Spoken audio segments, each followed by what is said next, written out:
Welcome to LNN Insider. I'm your host, Samuel Pugh. Today we continue to tackle issues centered around Petersburg's development and have a special guest whose role plays a part in shaping the future of the city. We'll be right back after this. Whether it's raining diamonds or sapphire skies, add a little sparkle to your day with Petersburg Jewelers.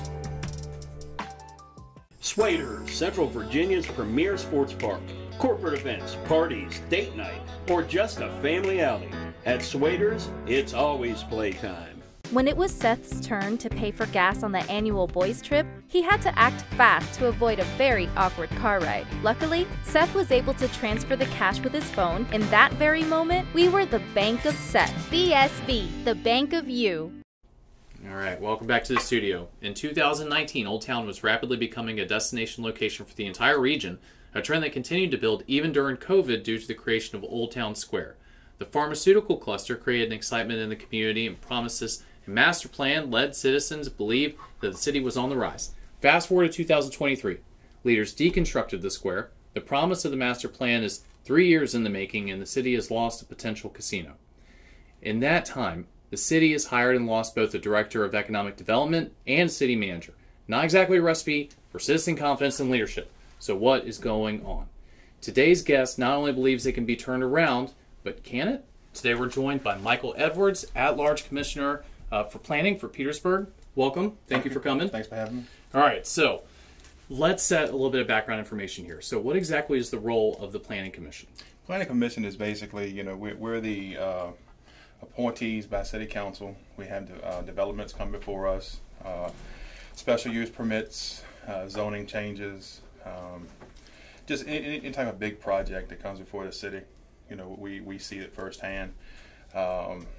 But the main component is the change in zoning and special use permits. So moving something from agricultural to commercial, or Correct. Commercial to industrial, etc. Okay. Correct. And so, what role do the paid positions that recommend changes or vote yes or no, as far as like a paid position standpoint, and all the boards and all the staff, how much influence do they have over the decisions that the board actually makes? Great question. The staff in the Planning Commission office, from the director to the secretary as a zoning administrator, they're the people that the citizens and developers come to in order to start the process of what they want to do. There are certain paperwork that they have to fill out for special use permits. The staff does the due diligence before it gets to us. Once it gets to us, staff has already compiled all the information that's needed to present the case to the Planning Commissions along with their recommendation. Mostly everything that we go by is part or in line with the city's current comprehensive plan. And mostly everything that we do is based upon that, and part of the staff's recommendation, they will say staff recommends approval. It is in line with the comprehensive plan. Okay, so how do you think it should be interpreted when the council's decisions, the commission's decisions, go against recommendations? It doesn't happen all the time. I've been on there almost 4 years, and I think in the 4 years that we've went against staff recommendation, it's maybe been 3 or 4 times. Usually their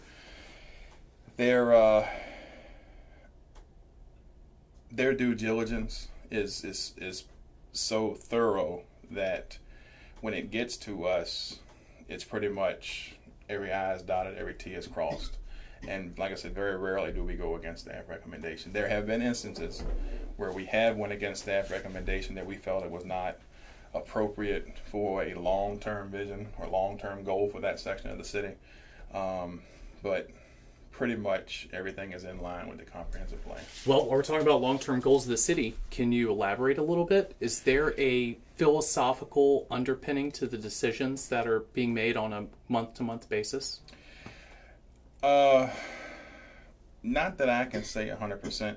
I can say what my goal and visions are. It's not necessarily going to be what the goal and visions are of the other planning commissioners or the will of the planning commission staff in the office. My long-term goal and vision of the city is, more manufacturing, more community-driven, more. I'm a very big pro supporter of small businesses, and that's what makes up 90% of our downtown area. Out on Crater Road, I would like to see the pharmaceutical cluster continue to grow.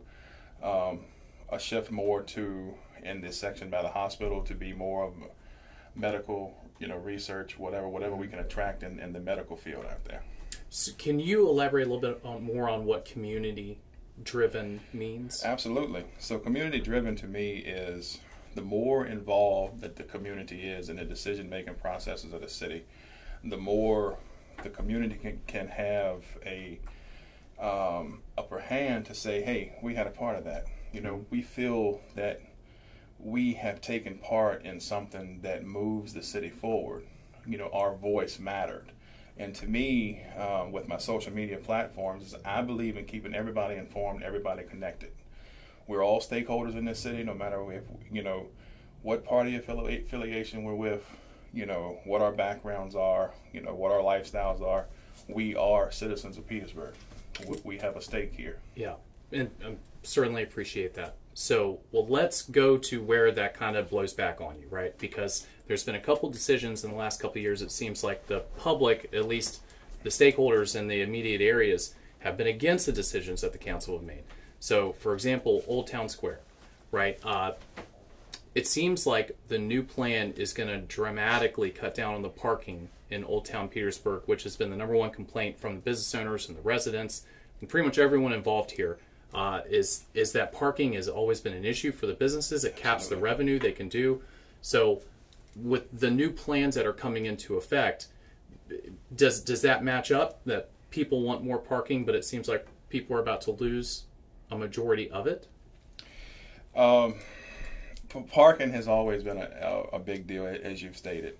I know with the new construction coming for the courthouse complexes, with the city buying property downtown from Sycamore to Adams, and also the property in front of the Wabi Sabi, without getting into stuff that's not public right now, I do know there is a plan to increase the parking downtown.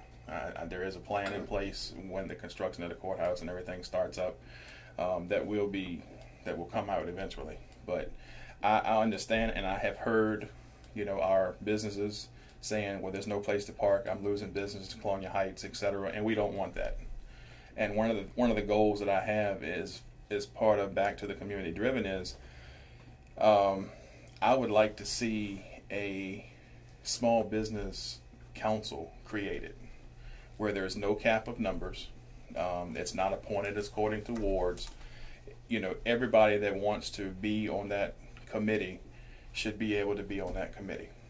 And what I would like to see with that is they meet and then they bring a representative to city council or to the planning commission and give their recommendations of what they would like to see happen as far as being more pro-business in the city. And as you say, with the parking, that could be one of the recommendations that they bring before planning, before the city council, to say, hey, this is a need that we have identified. What can the city do to help us? Gotcha. So am I correct, going back to one of your earlier answers, that it doesn't seem like there's a cohesive marketing strategy for the commercial district of Petersburg from a planning standpoint? That is part of the comprehensive plan. As we're currently in the process of working on the comprehensive plan.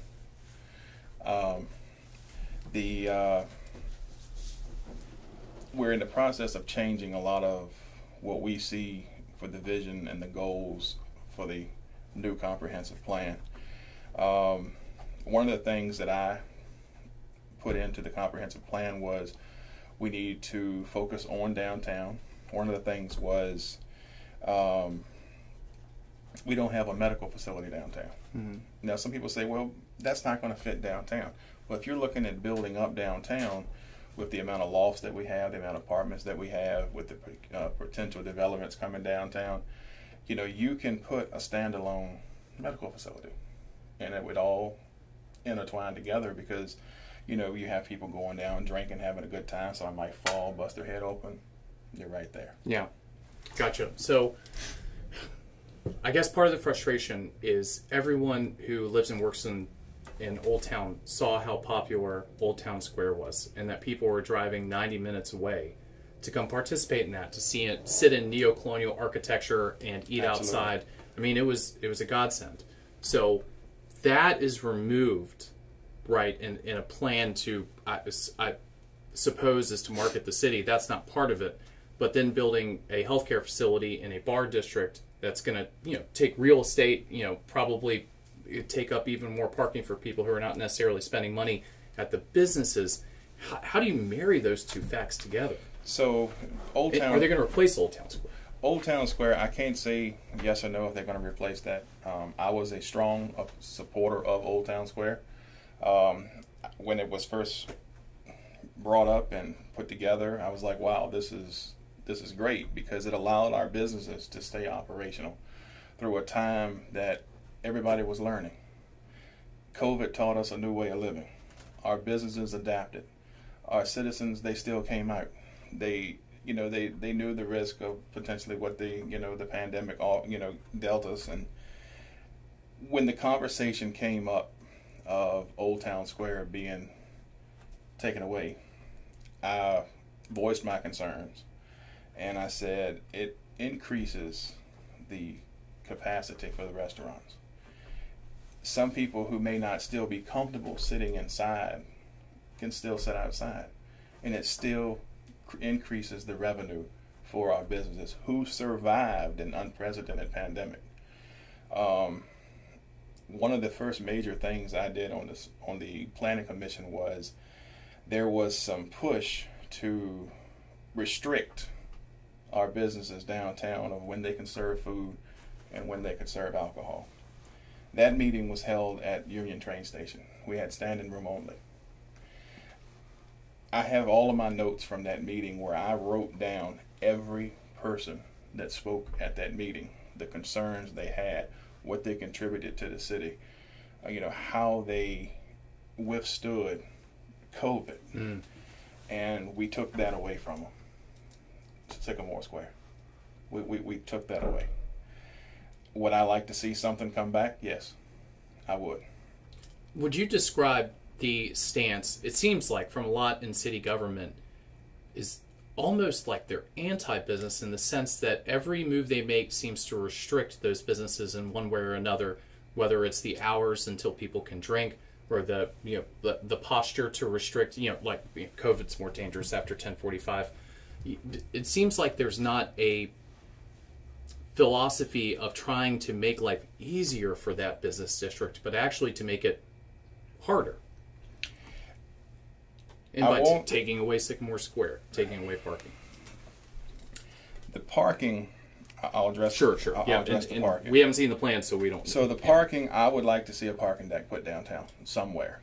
And when I say somewhere downtown, it needs to be the facade needs to go inside with the historical significance of downtown, where it's camouflaged. We know it's a parking deck, but it looks like one of our historical buildings. That's what's so unique about downtown, number one. Parking is a major issue, and a parking deck would solve that. Where we put it, I'm not sure. Back to the restrictions. I won't speak on how others act. I would speak on how I would act and what my feelings are. I think we do need to be more pro-business. I know there have been some issues, some decisions made, some comments made that were not pro-business. They have to answer to that, those who made that decision, those who made those comments. But somebody who is within the community, who hears the voice of the community, who sees the online post, who has the social media, we do need to be more pro-business. And I hate when we lose a business to another locality because of our inaction. Then we want to be reactive. You need to be reactive before the inaction. Well, and especially when, as a business, you're already fighting a pretty high property tax rate. Right. So you would think that the variables around that would be focused on to make those better and better to attract people. Absolutely. Okay, so let's get right into the elephant in the room, which is the 460 building warehouses. So we had an interview last week where we talked to an opponent. Initially, you made the motion to deny rezoning in the June meeting, but came back and voted in favor of it in the most recent meeting. So please tell us what changed. Okay, so I initially was against it because there were a lot of inconsistencies when they first came to us. As I stated in the Planning Commission meeting, I wrestled with this more than anybody sitting up there, I do believe. After that meeting, I did a lot of research. I asked a lot of questions, and I even requested everybody that was involved in this project to be at that meeting, which they granted that request to me. One of the issues that I had was a lot of the inconsistencies on the traffic studies. It was not full, it was not accurate. I did my research and went to the meeting, and I asked the question, well, when was the traffic study done? Who did the traffic study?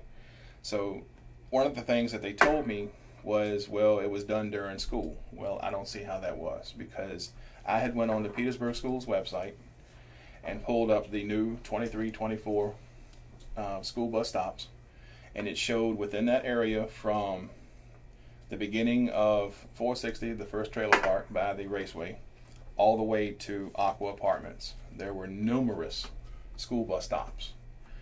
The report came out and said that it was no school bus stops within the area. Well, do you believe that was dishonesty? I don't believe it was dishonesty. It could have been a simple oversight. I don't know if they'd done the traffic study during school. They didn't really give me that window of it. But during that meeting, when I presented the facts, they owned up to it and they apologized.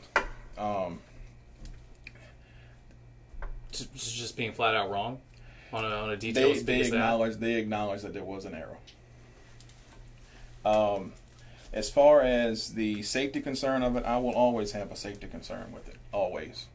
But at the end of the day, we are tasked with moving the city forward, and that is potentially it's going to be a big tax base for the city. I just hope that as the project does move forward, which I believe it's due to go before City Council on the 19th of September, that will probably be the finalization of the project. I can't speak of how they're going to vote. I know how we voted. But I made the motion based on all of my concerns were satisfied. The traffic study they owned up to. We had numerous businesses in the area come and speak before us that were in favor of it. I understand that the residents that are in close proximity to it feel some kind of way about it, and I do sympathize with them. I spoke with one after the meeting. You know, the resident was upset, and I explained to him that we have to be able to move forward as a business. Yeah. And the city is a business.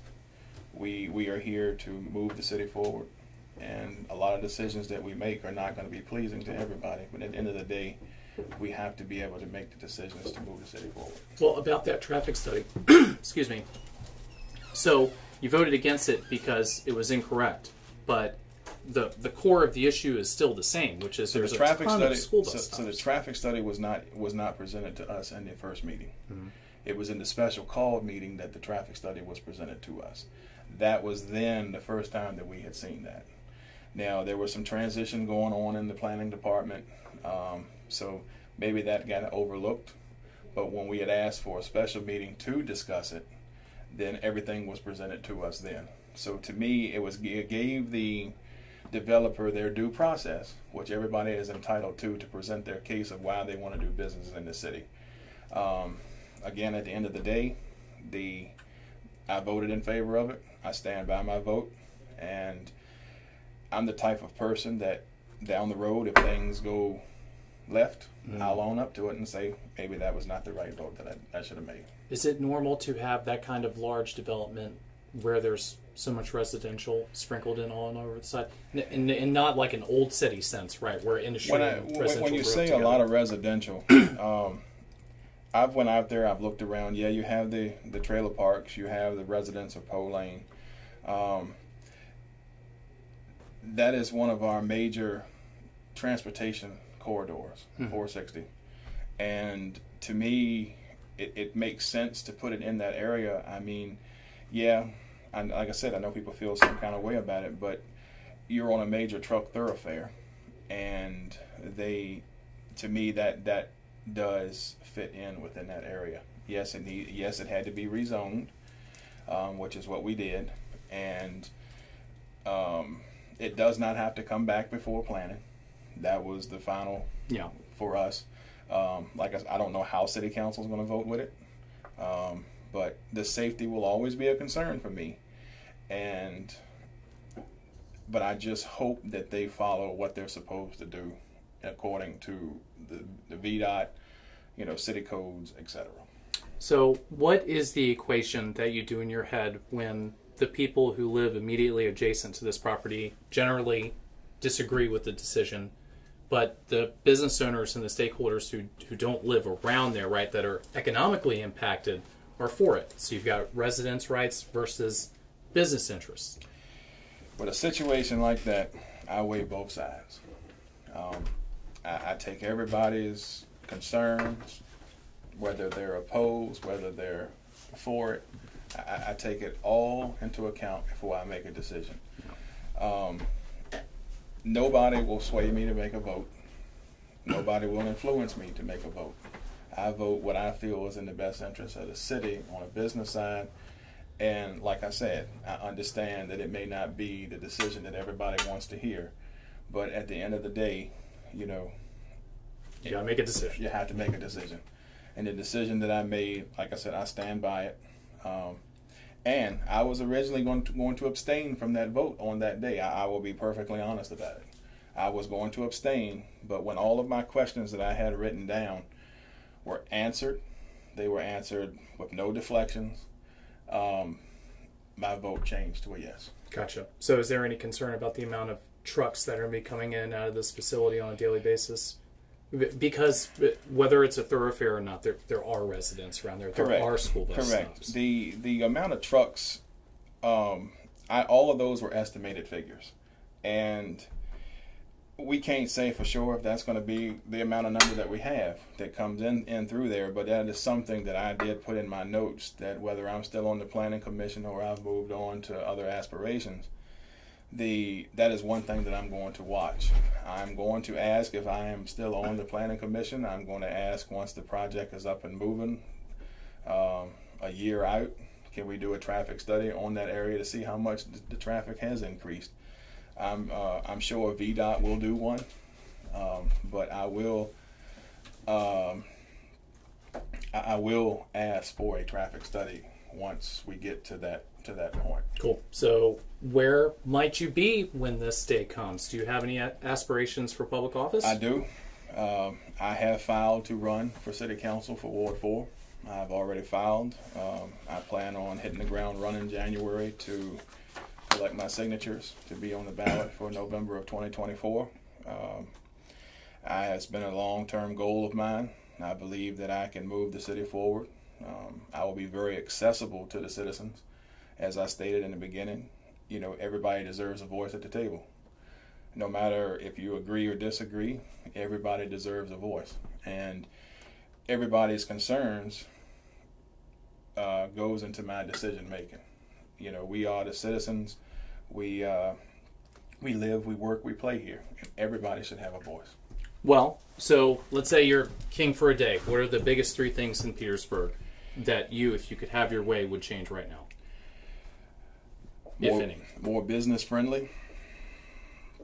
How so? Property tax rate? We talked about the parking deck. That's one thing that we need to do. We need to look at attracting more major businesses into the city to have that conversation to lower taxes. We cannot have that conversation until we get more tax revenue into the city. But will they come with that high tax rate in place? There are it's chicken and the egg. There are incentives that we can give businesses to come. I can't speak for how everything does now, but we can give incentives to attract businesses here, whether it be a reduction in tool tax, machinery tax, some kind of incentive to get them here. Yeah.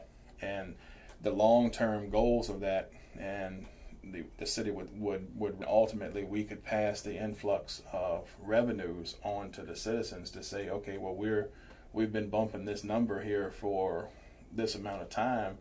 you know, we're going to lower your personal property rates down or your real estate rates down a nickel or whatever. That nickel adds up if you have a property that's valued almost $400,000. I know that's what council did when the assessments went up this last time. They lowered the real estate rate down. And lower taxes, you do attract more people. You do attract more citizens moving into the city to say, well, wow, you know, Petersburg was this god-awful rate, but now, you know, they have some things going on now where the tax rates are coming down. Yeah. The schools. I believe the city should invest more into the schools. For many years, even, you know, through the meltdown with the financial crisis that we had in 2016, you know, we did level funding. I truly believe that if a locality invests in their school system, then you also need to have folks on the school side that are doing their due diligence and being proactive and making sure they're managing the money correctly. But if the city invests in the schools, it shows the citizens and the parents and people that may be on the outside looking in to say, well, wait a minute now. What happened to where Petersburg wasn't investing and now they're investing? So has their approach changed and their vision has changed? So that's number two. Number three is going back to being more community driven and more business, proactive business. Like I said, I'm all for our small business people. Our small business people, they are the backbone of this city. Some of them have been here 50 years. They withstood a storm that closed many, many small businesses. But ours stayed steadfast and they stood strong. Yeah. And I believe that if we invest in ourselves, invest in our people, invest in our businesses, invest in the stock that we have here, we can thrive as a city for the next 100 years. One, I think that's part of the frustration of people who live here is there's so much going for the city, the history, the architecture, the rivers, everything, and no one can bring it together and market it as a product effectively because everyone's arguing. So the last term election saw some of the closest city council elections in some time. Unexperienced, unfunded challengers with little campaigning got pretty good percentages of the vote. So do you think citizens are ready to make changes in these legacy council seats? I do. I've seen a shift over the past 4 years, as you stated. You know, numbers which were comfy seats are now getting tighter. I think that has been something that folks have recognized. I know for one, I have recognized. We have our local seats that have really gotten tight. I really believe folks are ready for a change. I'm hoping I'm the one that sparks that change in them. What I can offer the citizens is my unwavering support to move this city forward. I will not be bought. I will not be part of a movement to be anti-Petersburg. I will be pro-Petersburg 100%. If being accessible, I want to have ward meetings every 4 months. When budget time comes up, I want to have more than one meeting every 4 months. If there's a hot topic item, whether it be Zoom or a meeting, community meeting, people will know that I will be accessible. We need to be looking forward to the future. And I was born and raised here. My family estate, you know, goes back to the 1800s here. I'm not going anywhere. And whether I'm elected or stay on the planning commission, I'm always going to be a voice for the people and the underserved in this city. Outstanding. Well, I appreciate it, Mr. Edwards, for joining us. Michael Sparks Edwards, to spark the change. So we'll be right back after this message from our sponsors. Breeze In and get the best lunch in town. Breeze In is a family-owned business that specializes in top-notch service and fried chicken. Come enjoy Breeze In's original finest fried chicken. Like a little spice? Ask for our Virginia Heat Chicken. We have everything from barbecue to Philly cheesesteaks on our made-to-order menu. Thirsty? Walk into our beer cave and enjoy the coldest beer in town, including a wide variety of local craft beers and wines. Enjoy a selection of local Virginia products. Come experience what puts the breeze in Breeze In.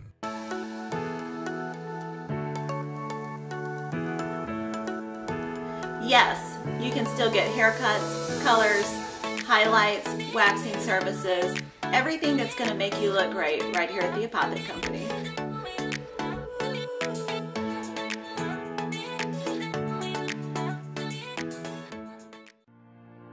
So here at Titan Auto and Tire, we're a full care automotive repair center, full maintenance items anywhere from an oil change, state inspection, and also full engine replacement.